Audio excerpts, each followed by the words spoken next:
H1B visa ಶುಲ್ಕ ಏರಿಕೆ ಮಾಡಿರೋದ್ರಿಂದ ಭಾರತ ಸೇರಿದಂತೆ ವಿದೇಶಗಳ ಉದ್ಯೋಗಗಳ ಮೇಲೆ ಮಾತ್ರ ಪರಿಣಾಮ ಬೀರೋದಿಲ್ಲ. ಮುಖ್ಯವಾಗಿ ಹೆಚ್ಚು ಪೆಟ್ಟು ಬೀಳೋದು ಅಮೆರಿಕದಲ್ಲಿ ಕಾರ್ಯಾಚರಿಸುತ್ತಿರುವ ಕಂಪನಿಗಳು, ಕೈಗಾರಿಕೆಗಳು ಹಾಗೂ ಸ್ಟಾರ್ಟ್ಅಪ್ಗಳಿಗೆ. ಹೆಚ್ಚಿನ ಶುಲ್ಕ ಪಾವತಿಯ ಹೊರೆಯೂ ಸಂಸ್ಥೆಗಳ ಮೇಲೆ ಇರುತ್ತೆ. ಜಗತ್ತಿನ ಅತ್ಯುತ್ತಮ ಟ್ಯಾಲೆಂಟ್ಗಳನ್ನು ಕರೆಸಿಕೊಳ್ಳಬೇಕಂದ್ರೆ $1,00,000 ಪಾವತಿ ಮಾಡೋದು ಅನಿವಾರ್ಯ ಅನ್ನೋ ಸ್ಥಿತಿಯನ್ನ ಡೊನಾಲ್ಡ್ ಟ್ರಂಪ್ ಆಡಳಿತವು ನಿರ್ಮಾಣ ಮಾಡಿದೆ. ಈ ನಿಯಮದಿಂದಾಗಿ ಅಮೆರಿಕದ ಸ್ಥಳೀಯರಿಗೆ ಹೆಚ್ಚು ಉದ್ಯೋಗ ಅವಕಾಶ ಸಿಗುತ್ತೆ ಅನ್ನೋದು ಸರ್ಕಾರದ ಯೋಚನೆ. ಆದರೆ ಕಂಪನಿಗಳಿಗೆ ಪ್ರತಿಭೆಗಳ ಕೊರತೆ ಎದುರಾಗುತ್ತೆ ಅನ್ನೋದು ಕೂಡ ಸುಳ್ಳಲ್ಲ. ಆವಿಷ್ಕಾರಗಳು, ಸಮಸ್ಯೆಗಳಿಗೆ ಪರಿಹಾರ, ಹೊಸ ಯೋಜನೆಗಳು, ಅಭಿವೃದ್ಧಿ, ಆರ್ಥಿಕತೆ ಎಲ್ಲದರ ಮೇಲೂ ಪರಿಣಾಮ ಬೀರುತ್ತೆ. ಈ ಅಂಶಗಳನ್ನೇ ಮನವರಿಕೆ ಮಾಡಿಬಿಡೋಕೆ ಅಮೆರಿಕದ ಸಂಸ್ಥೆಗಳು ಅಧ್ಯಕ್ಷ ಡೊನಾಲ್ಡ್ ಟ್ರಂಪ್ಗೆ ಎಚ್ಚರಿಕೆಯ ಸಂದೇಶವನ್ನು ರವಾನಿಸಿವೆ.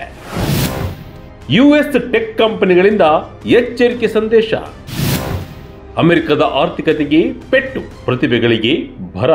ಅಮೆರಿಕದಲ್ಲಿ ಉದ್ಯೋಗ ಮಾಡುವ ಕನಸು ಹೊತ್ತಿರುವ ಲಕ್ಷಾಂತರ ಭಾರತೀಯರಿಗೆ H1B ವೀಸಾ ಒಂದು ಮಹತ್ವದ ಹೆಬ್ಬಾಗಿಲು. ಆದರೆ ಇತ್ತೀಚೆಗೆ ಅಮೆರಿಕದ ಅಧ್ಯಕ್ಷ ಡೊನಾಲ್ಡ್ ಟ್ರಂಪ್ ಆಡಳಿತವು H1B ವೀಸಾಗೆ ಬರೋಬ್ಬರಿ $1,00,000 ಅಂದರೆ ಸುಮಾರು $83 ಲಕ್ಷ ಶುಲ್ಕ ವಿಧಿಸುವ ಆದೇಶಕ್ಕೆ ಸಹಿ ಹಾಕಲಾಗಿದೆ. ಈ ನಿರ್ಧಾರವು ಅಮೆರಿಕದ ಉದ್ಯಮ ವಲಯದಲ್ಲಿ ಬಿರುಗಾಳಿಯನ್ನು ಎಬ್ಬಿಸಿದೆ. ಅಮೆರಿಕದ ದೊಡ್ಡ ದೊಡ್ಡ ಕಂಪನಿಗಳೇ ಸರ್ಕಾರದ ಈ ನಡೆಗೆ ತೀವ್ರ ವಿರೋಧ ವ್ಯಕ್ತಪಡಿಸುತ್ತಿವೆ. ಈ ಹೊಸ ಶುಲ್ಕವು ಅಮೆರಿಕದ ಆರ್ಥಿಕತೆಗೆ ದೊಡ್ಡ ಹೊಡೆತ ನೀಡಲಿದೆ ಮತ್ತು ದೇಶಕ್ಕೆ ಬೇಕಾದ ಪ್ರತಿಭಾವಂತರ ಕೊರತೆಯನ್ನು ಸೃಷ್ಟಿಸಲಿದೆ ಎಂದು ಪ್ರಮುಖ ಉದ್ಯಮ ಸಮೂಹಗಳು ಅಧ್ಯಕ್ಷ ಟ್ರಂಪ್ಗೆ ಪತ್ರ ಬರೆದು ಎಚ್ಚರಿಸಿವೆ. ಕಂಪನಿಗಳ ಆತಂಕಕ್ಕೆ ಕಾರಣವೇನು, ಈ ನಿರ್ಧಾರದಿಂದ ಭಾರತೀಯರ ಮೇಲೆ ಆಗುವ ಪರಿಣಾಮಗಳೇನು ಅನ್ನೋದ್ರ ಬಗ್ಗೆ ಒಂದಿಷ್ಟು ವಿವರ ಇಲ್ಲಿದೆ. ಅಮೆರಿಕದ ಕಂಪನಿಗಳಿಗೆ ಬೇರೆ ದೇಶಗಳಿಂದ ವಿಶೇಷ ಕೌಶಲ್ಯ ಹೊಂದಿರುವ ನುರಿತ ವೃತ್ತಿಪರರನ್ನ ಕೆಲಸಕ್ಕೆ ನೇಮಿಸಿಕೊಳ್ಳಲು ಅನುವು ಮಾಡಿಕೊಡುವ ಒಂದು ತಾತ್ಕಾಲಿಕ ವೀಸಾ H1B. ವಿಶೇಷವಾಗಿ ತಂತ್ರಜ್ಞಾನ, ಎಂಜಿನಿಯರಿಂಗ್, ಹಣಕಾಸು ಮತ್ತು ಆರೋಗ್ಯದಂತಹ ಕ್ಷೇತ್ರಗಳಲ್ಲಿ ಅಮೆರಿಕದಲ್ಲಿ ನುರಿತ ಕೆಲಸಗಾರರ ಕೊರತೆ ಇದ್ದಾಗ ವಿದೇಶಿ ಪ್ರತಿಭೆಗಳನ್ನು ಆಕರ್ಷಿಸಲು ಈ ವೀಸಾ ಪ್ರಮುಖ ಪಾತ್ರ ವಹಿಸುತ್ತದೆ. ಪ್ರತಿ ವರ್ಷ ನೀಡಲಾಗುವ H1B ವೀಸಾಗಳಲ್ಲಿ 71% ಪಾಲು ಭಾರತೀಯರದ್ದೇ ಆಗಿದೆ.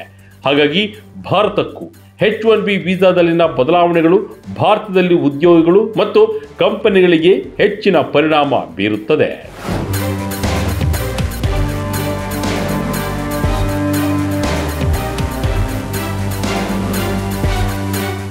ಈ ವೀಸಾಗೆ ಯಾಕೆ $1,00,000 ಶುಲ್ಕವನ್ನ ಯಾಕೆ ವಿಧಿಸಲಾಗುತ್ತಿದೆ ಅನ್ನೋದಕ್ಕೆ ಅಧ್ಯಕ್ಷ ಟ್ರಂಪ್ ಕೊಟ್ಟಿರುವ ಕಾರಣ H1B ವೀಸಾ ಕಾರ್ಯಕ್ರಮವು ವ್ಯವಸ್ಥಿತವಾಗಿ ದುರ್ಬಳಕೆ ಆಗುತ್ತಿದೆ ಅನ್ನೋದು. ಕಡಿಮೆ ಸಂಬಳಕ್ಕೆ ವಿದೇಶಿ ಕೆಲಸಗಾರರನ್ನ ನೇಮಿಸಿಕೊಂಡು ಅಮೆರಿಕದ ಸ್ಥಳೀಯರ ಉದ್ಯೋಗವನ್ನ ಕಸಿದುಕೊಳ್ಳಲಾಗುತ್ತಿದೆ ಅನ್ನೋದು ಅವರ ಪ್ರಮುಖ ಆರೋಪ. ಈ ಹೊಸ ಶುಲ್ಕವನ್ನ ವಿಧಿಸುವುದರಿಂದ ಕಂಪನಿಗಳು ಅಗ್ಗದ ದರದಲ್ಲಿ ಆರಂಭಿಕ ಹುದ್ದೆಗಳಿಗೆ ಉದ್ಯೋಗಿಗಳನ್ನ ಕರೆತರುವುದನ್ನ ನಿಲ್ಲಿಸಿ ನಿಜವಾಗಿಯೂ ಅತಿ ಹೆಚ್ಚು ಕೌಶಲ್ಯ ಹೊಂದಿರುವ ಪ್ರತಿಭಾವಂತರನ್ನ ಮಾತ್ರ ನೇಮಿಸಿಕೊಳ್ಳುತ್ತವೆ.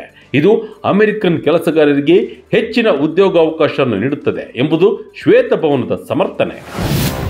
ವೈದ್ಯಕೀಯ ಕ್ಷೇತ್ರದಲ್ಲಿ ತೀವ್ರ ಕೊರತೆ, ಖಾಲಿ ಉಳಿಯುತ್ತವೆ ಪ್ರಮುಖ ಹುದ್ದೆಗಳು.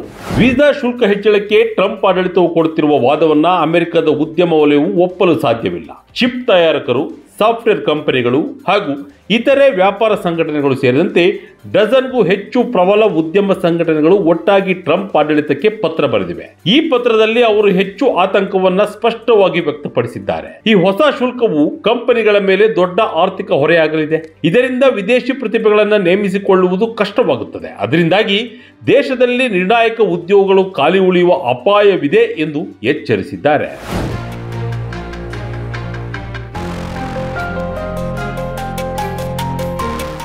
ವಿಶೇಷವಾಗಿ ಆರ್ಟಿಫಿಷಿಯಲ್ ಇಂಟೆಲಿಜೆನ್ಸ್, ಬಯೋಮೆಡಿಕಲ್ ಎಂಜಿನಿಯರಿಂಗ್ ನಂತಹ ಅತ್ಯಾಧುನಿಕ ಕ್ಷೇತ್ರಗಳ ಬೆಳವಣಿಗೆಗೆ ನುರಿತ ಕೆಲಸಗಾರರ ಅವಶ್ಯಕತೆ ತುಂಬಾ ಇದೆ. ಈ ಹೊಸ ನೀತಿಯು ಅಂಥ ಕ್ಷೇತ್ರಗಳ ಪ್ರಗತಿಗೆ ಮಾರಕವಾಗಲಿದೆ ಎಂದು ಉದ್ಯಮ ವಲಯ ಆತಂಕ ವ್ಯಕ್ತಪಡಿಸಿದೆ. ಗೂಗಲ್, ಮೈಕ್ರೋಸಾಫ್ಟ್, ಅಮೆಜಾನ್, ವಾಲ್ಮಾರ್ಟ್ ನಂತಹ ಬೃಹತ್ ಕಂಪನಿಗಳು ತಮ್ಮ ಕಾರ್ಯಾಚರಣೆಗಳಿಗಾಗಿ H1B ವೀಸಾದಡಿ ಕರೆಸಿಕೊಳ್ಳುವ ಉದ್ಯೋಗಿಗಳ ಮೇಲೆ ದೊಡ್ಡ ಪ್ರಮಾಣದಲ್ಲಿ ಅವಲಂಬಿಸಿವೆ. ಈ ಹೊಸ ಶುಲ್ಕದಿಂದಾಗಿ ಈ ಕಂಪನಿಗಳಿಗೆ ಪ್ರತಿಭೆಗಳ ನೇಮಕಾತಿ ಪ್ರಕ್ರಿಯೆಯಲ್ಲಿ ದೊಡ್ಡ ಹೊಡೆತ ಬೀಳಲಿದೆ. ಈಗಾಗಲೇ ಕೆಲವು ಕಂಪನಿಗಳು ಈ ನಿರ್ಣಾಯಕ ಕೆಲಸಗಳನ್ನು ಭಾರತದಂತಹ ದೇಶಗಳಿಗೆ ವರ್ಗಾಯಿಸುವ ಬಗ್ಗೆಯೂ ಚಿಂತನೆ ನಡೆಸುತ್ತಿರುವುದಾಗಿ ವರದಿಯಾಗಿದೆ. ಇನ್ನು ವೈದ್ಯಕೀಯ ಸಹಾಯಕರು, ನರ್ಸ್ಗಳನ್ನು ಪೂರೈಸುವ ಏಜೆನ್ಸಿಗಳು ಮತ್ತು ಕೆಲವು ಕಾರ್ಮಿಕ ಸಂಘಟನೆಗಳು ಹೆಚ್ಚುವರಿ ವೀಸಾ ಶುಲ್ಕವನ್ನು ರದ್ದುಗೊಳಿಸುವಂತೆ ಕೋರಿ ನ್ಯಾಯಾಲಯದಲ್ಲಿ ಮೊಕದ್ದಮೆ ಹೂಡಿವೆ. ಗ್ರಾಮೀಣ ಪ್ರದೇಶಗಳಲ್ಲಿ ವೈದ್ಯರ ಕೊರತೆಯನ್ನು ನೀಗಿಸಲು H1B ವೀಸಾ ಅತ್ಯಗತ್ಯ ಎಂದು ಆರೋಗ್ಯ ಕ್ಷೇತ್ರ ವಾದಿಸುತ್ತಿದೆ. ಇನ್ನು ಭಾರತೀಯರ ಮೇಲೆ ಇದರ ಪರಿಣಾಮ ನೋಡುವುದಾದರೆ ಈ ನಿರ್ಧಾರವು ಅಮೆರಿಕದಲ್ಲಿ ಉದ್ಯೋಗಕ್ಕಾಗಿ ಕಾಯುತ್ತಿರುವ ಎಕ್ಸ್ಪರ್ಟ್ಗಳಿಗೂ ದೊಡ್ಡ ಸವಾಲಾಗಿ ಪರಿಣಮಿಸಲಿದೆ. ಕಂಪನಿಗಳು ಹೆಚ್ಚಿನ ಶುಲ್ಕ ಭರಿಸಲು ಹಿಂದೇಟು ಹಾಕಿದರೆ ಭಾರತೀಯರಿಗೆ ಸಿಗುವ ಅವಕಾಶಗಳು ಕಡಿಮೆಯಾಗಬಹುದು. ಆದರೆ ಇನ್ನೊಂದು ವಾದದ ಪ್ರಕಾರ ಇದರಿಂದಾಗಿ ಅತ್ಯುತ್ತಮ ಪ್ರತಿಭೆಗಳಿಗೆ ಮಾತ್ರ ಮನ್ನಣೆ ಸಿಗಲಿದೆ. ಒಟ್ನಲ್ಲಿ H1B ವೀಸಾದ ಈ ಹೊಸ ಶುಲ್ಕವು ಅಮೆರಿಕದ ಆರ್ಥಿಕತೆ, ತಂತ್ರಜ್ಞಾನದ ಕ್ಷೇತ್ರಗಳ ಭವಿಷ್ಯ ಮತ್ತು ಭಾರತೀಯ ಉದ್ಯೋಗಿಗಳ ಕನಸುಗಳ ಮೇಲೆ ಪರಿಣಾಮ ಬೀರುವ ವಿಚಾರವಾಗಿದೆ. ವೀಸಾ ದುರುಪಯೋಗ ತಡೆಯೋಕೆ ಈ ಕ್ರಮ ಅನ್ನೋದು ಸರ್ಕಾರದ ವಾದ. ಆದರೆ ಇದರಿಂದಾಗಿ ಆರ್ಥಿಕತೆಗೆ ಹಾನಿ ಹಾಗೂ ಪ್ರತಿಭೆಗಳ ಕೊರತೆ ಎದುರಾಗುತ್ತೆ ಅನ್ನೋದು ಉದ್ಯಮಗಳ ಮಾತು. ಟ್ರಂಪ್ ಆಡಳಿತವು ಉದ್ಯಮಗಳ ಈ ಎಚ್ಚರಿಕೆಗಳನ್ನು ಯಾವ ರೀತಿ ತೆಗೆದುಕೊಳ್ಳುತ್ತೆ, ವೀಸಾ ಶುಲ್ಕದಲ್ಲಿ ಏನಾದರೂ ಬದಲಾವಣೆಗಳನ್ನು ತರುತ್ತದೆಯೇ ಅನ್ನೋದನ್ನ ಕಾದು ನೋಡಬೇಕಿದೆ.